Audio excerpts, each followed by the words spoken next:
à la une de ce soir. Les terroristes en débandade face à l'offensive des forces armées maliennes commencent à se rendre. Au moins 2 combattants terroristes, dont un chef, se sont rendus volontairement au Fama. Vous allez avoir les détails dans ce journal. Les prévisions météorologiques annoncent de fortes chaleurs dans plusieurs régions du pays. Du 14 au 18 mai 2024, les températures vont varier entre 43 et 47 degrés Celsius dans ces régions. La Banque malienne de solidarité a fait de bonnes affaires en 2023. Le bilan total de l'exercice 2023 a fait plus d'1,593 milliard de francs CFA, soit une hausse de 6,26% par rapport à l'année dernière. Voilà donc pour le sommaire. Bonsoir à tous et bienvenue dans ce bulletin d'information sur la télé totalement vôtre. Décidément, la lutte contre les groupes armés terroristes au nord du Mali est en train de prendre une nouvelle tournure depuis son déclenchement en 2012. La preuve, 2 combattants terroristes dont un chef se sont rendus volontairement aux forces armées maliennes. L'information a été apportée par la hiérarchie militaire dans un communiqué. Le point avec Bakary MCDB. Dans un communiqué, l'état-major général des armées annonce que 2 chefs combattants de la célèbre Oubélé du fusée terroriste d'Ansongo se sont militaire le 12 mai dernier. De quoi faire dire la hiérarchie militaire, la reddition et la ayant conscience qu'ils ont été entraînés dans une aventure funeste contre la nation. Une nouvelle donne que de bon nombre de Maliens n'auraient pas imaginé tant l'adversité entre les groupes armés rebelles ou terroristes et l'armée malienne était devenue cruciale. Des scénarios que les spécialistes des questions de guerre n'arrivent pas pour l'instant à élucider. Mais certains font le rapprochement entre le succès des dernières opérations de l'armée sur le front. Il s'agit des opérations qui ont été marquées par la neutralisation des redoutables chefs terroristes, dont le plus célèbre est Abou Ouzeifa dit Hugo, l'un des derniers chefs de la nébuleuse l'EGS. En tout état de cause, l'armée malienne poursuit sa montée en puissance et son offensive envers l'ennemi, ce qui a été payant la semaine dernière dans la région de Gao, où des investigations minutieuses des militaires ont permis d'intercepter un camion essayant d'introduire un matériel militaire dans la ville. Le communiqué de l'armée indique que la saisie comprend des munitions, des mitrailleuses 14,5 mm, des 7,62 mm semi-longs, des moyens de transmission et accessoires et des effets militaires, des suspects interpellés et les premiers éléments de l'enquête indiquent surtout l'implication d'un vaste réseau terroriste de trafic avec de multiples complicités. J'annonçais les chiffres en début de journal. La Banque malienne de solidarité, BMSSA, a clôturé l'exercice 2023 avec un bilan total de plus d'1,593 milliard de nos francs contre un bilan de près d'1,502 milliard en 2022, soit une hausse de 6,26%. L'information a été donnée au cours de la 88e session du conseil d'administration de la banque, tenue ce mardi 14 mai 2024 à son siège à l'ACI 2000. Le compte rendu est signé Adam Tangara, Zakaria Omar Keïta. À travers cette 88e session du conseil d'administration de la Banque malienne de solidarité BMSSA, il s'agissait pour les administrateurs d'examiner le point d'exécution du budget 2023, le rapport d'activité 2023, le rapport des commissaires aux comptes 2023, l'arrêté des états financiers et l'affectation du résultat 2023, la convocation et le projet de résolution de l'Assemblée générale ordinaire. Un bilan jugé satisfaisant compte tenu des progrès réalisés. Pour cette session, il y a une progression qu'il faut observer de nos gros indicateurs, notamment au niveau des emplois.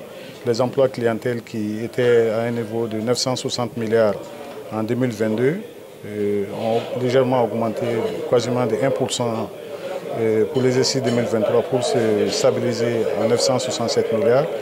Les dépôts clientèle aussi se sont stabilisés au même niveau que l'année dernière, c'est-à-dire à 815 milliards, dont également le total bilan a augmenté de 92 milliards.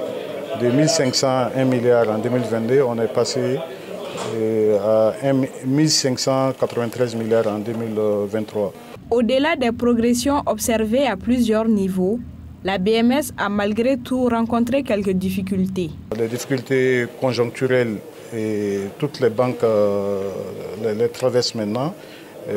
La crise due à la liquidité et avec le rétrécissement des conditions d'accès à la monnaie banque centrale par la BCEAO et également avec la crise ukrainienne, donc russo-ukrainienne, qui amène la surchauffe sur les prix, donc ce qui n'est pas de nature aussi à favoriser les activités bancaires. Donc dans toutes ces difficultés, la banque a pu résister. On a pu stabiliser les fondamentaux de la banque pour toujours la permettre d'être encore performante. Rappelons que la BMS SA a été classée premier investisseur malien pour sa forte participation au calendrier d'émission de titres publics 2023. L'ONG CAEB, en partenariat avec l'Association malienne pour la survie au Sahel, a officiellement lancé la campagne Média Kenya Tassira à Ségou. Il s'agit à travers cette campagne de renforcer les actions de communication sur les violences basées sur le genre entre les jeunes et leurs parents afin de mieux lutter contre ces pratiques. Mamadou Lamine Sogoba, correspondance.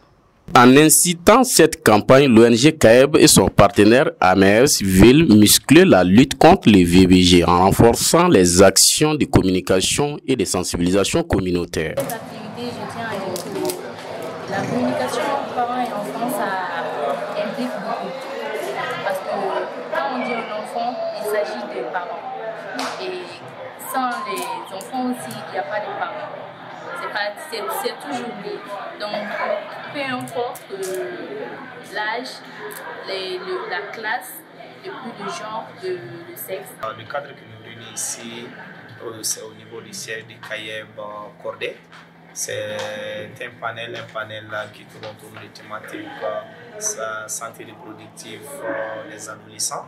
Ça sera notamment sur les thématiques qu'on appelle les enjeux de la communication entre parents et enfants. Cette campagne placée sous le thème communication parents-enfants, un facteur favorisant le respect des droits en essai et la prévention des VBG, s'inscrit dans le cadre du programme Alliance CAEB Cordet pour la réussite de la campagne Kenya Tassira et atteindre le plus grand nombre de personnes. Plusieurs activités sont prévues. Par rapport à violence basée sur les actes, je pense que 60 à 80% des activités sont participantes.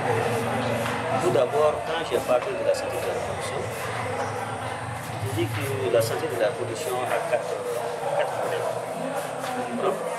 Les 4 volets sont les volets hommes, les volets enfants et les volets jeunes. L'objectif, c'est de toucher le maximum de jeunes, le maximum de population par rapport à cette campagne médiatique et qui se déroule actuellement au niveau des 4 cercles de la région de Ségou, notamment le cercle de Sang, le cercle de Paraboli, le cercle de Bla et le cercle de Ségou. Pour le cas spécifique du cercle de Ségou, c'est d'animer une conférence débat autour des VBG, d'informer les gens par rapport Une initiative saluée par les autorités régionales qui encouragent l'ONG CAEB et ses partenaires dans leur mission de défense des droits de l'homme. En plus de la région de Ségou, l'ONG CAEB intervient dans d'autres localités du pays pour la promotion des droits des femmes et enfants, l'autonomisation des femmes, le développement de la santé communautaire. Par ailleurs, des travailleurs du centre hospitalier et universitaire de Point G ont organisé un sit-in ce mardi 14 mai 2024 pour réclamer des droits et interpeller les autorités au sujet de certains problèmes qui minent l'établissement. Les manifestants demandent le paiement de leurs primes de garde, leur ristourne, la mise en marche du scanner et le recrutement du personnel pour améliorer la qualité de service offert aux usagers. Plus de détails vous sera donné dans nos éditions futures. Le temps n'est toujours pas clément avec la population malienne. Dans plusieurs localités du pays, les prévisions météorologiques annoncent de fortes chaleurs. Et selon ces prévisions qui portent sur la période du 14 au 18 mai 2024, les températures vont varier entre 43 et 47 degrés Celsius. Awa Sanogo nous en parle. L'agence Mali Météo, à travers la cellule de communication du ministère des Transports et des Infrastructures, annonce de fortes chaleurs dans plusieurs régions du Mali. Cette prévision météo porte sur la période du 14 au 18 mai 2024 et concerne les régions de Kaï, de Gao, de Menaka, de Douanza, de Nioro, de Tombouctou, de Taoudeni et de Kidal. Dans ces localités prévues en Mali Météo, les températures varieront entre 43 et 47 degrés Celsius au cours de la période 14 au 18 mai 2024 et la probabilité de la pluie reste faible dans ces régions. Contrairement à ces localités, la prévision de Mali Météo annonce de la pluie dans le district de Bamako et environ et les régions de Sikasso et de Bougouni au cours de cette semaine. Le village de Gouané, dans le cercle de Kadjolo, a célébré du 10 au 12 mai 2024 à la 18e édition du festival Sénoufo.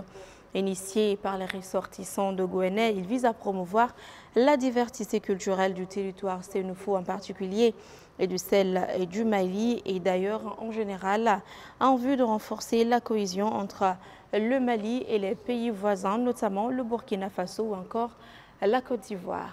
Idrissa Diallo. Débuté officiellement le samedi 11 mai dernier à Gouané, dans le cercle de Kadjolo, la grande rencontre annuelle du savoir-faire et du savoir-être Sénoufo, dénommée Festival Sénoufo de Gouané, vise à promouvoir la diversité culturelle de la localité.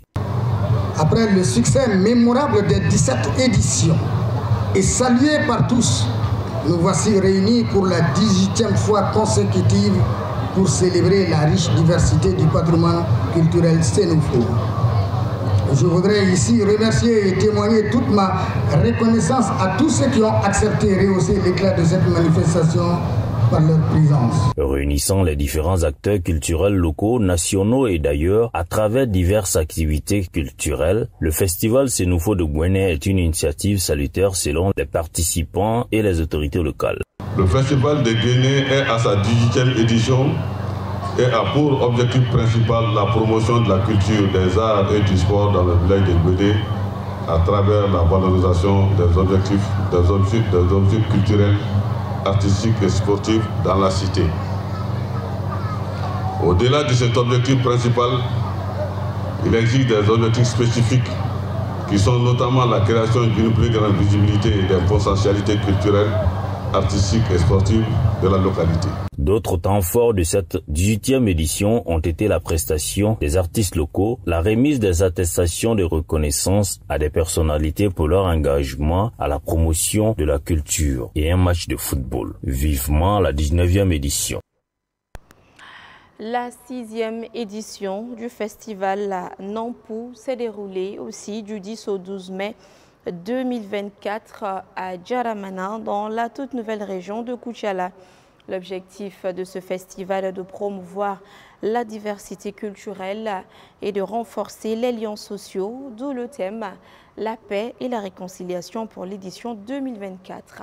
Omar Koïta. Comme à l'accoutumée, la fête du Nampou a tenu toutes ses promesses.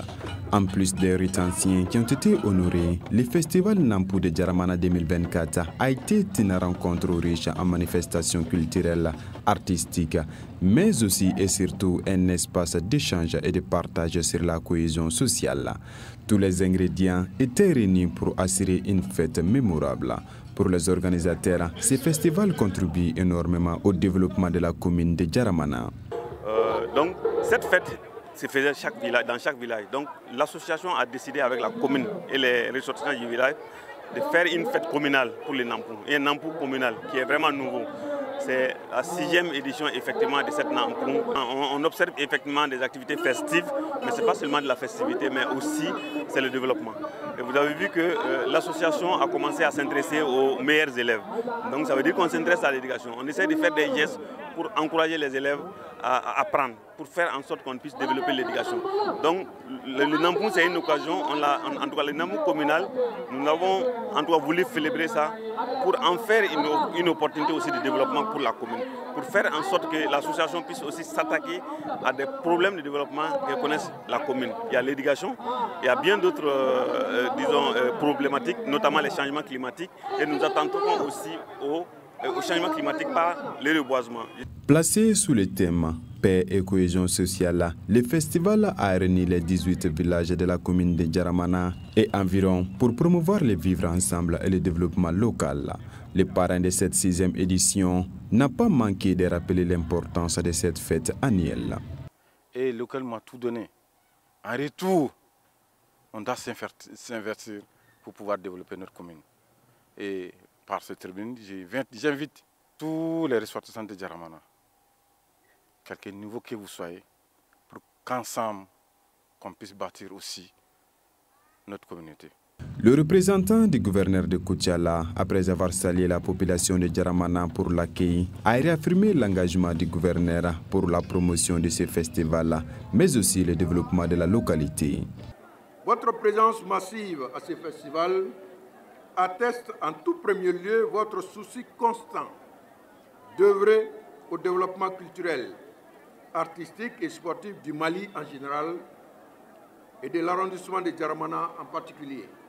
Notre souhait est que ces journées permettent une meilleure connaissance des valeurs culturelles de la contrée et qui contribuent à attirer nombre de partenaires et de touristes au développement socio-économique et culturel de Djaramana et tisser des liens solides entre les filles et les fils de la commune. Les 3 jours du festival Nampou ont été marqués par des soirées culturelles, les rencontres entre les ressortissants de la commune et des conférences débats. Des attestations de reconnaissance ont été également remises à des personnes et des organisations dont le groupe Renouveau pour leur engagement et leur contribution au rayonnement du festival Nampou.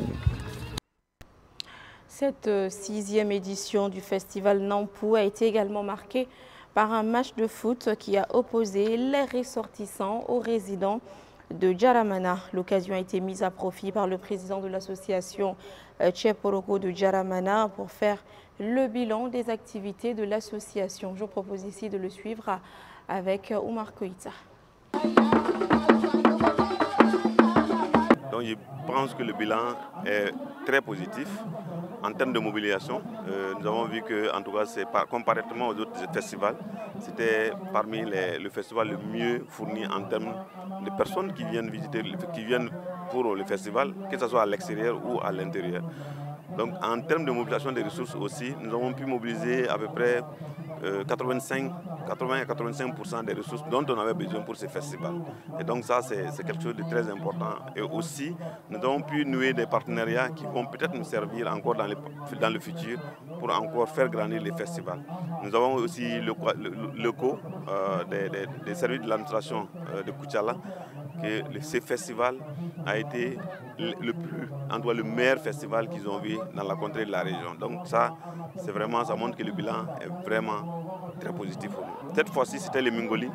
Et nous sommes en train de réfléchir. Il y a beaucoup d'autres, en tout cas, pratiques traditionnelles qui sont très importantes et qui ne sont pas à l'encontre des religions monothéiques que nous voulons continuer à prospecter, parce que ce n'est pas seulement Djaramana, mais il faut aussi regarder à côté des autres villages. Il y a beaucoup de choses qui se passent dans les autres villages que nous pouvons aussi prendre et valoriser, faire en sorte que ces pratiques traditionnelles ne disparaissent pas, parce que ces pratiques traditionnelles font partie de notre vécu, de notre existence. Donc c'est très important et chaque session sera effectivement l'opportunité pour nous de montrer quelque chose de nouveau. Et voilà, cette édition est terminée. Merci à tous ceux qui ont contribué à sa réalisation. Un grand merci à vous de l'avoir suivi. Au plaisir de vous retrouver très bientôt pour de nouvelles informations. D'ici là, prenez bien soin de vous. Bonsoir.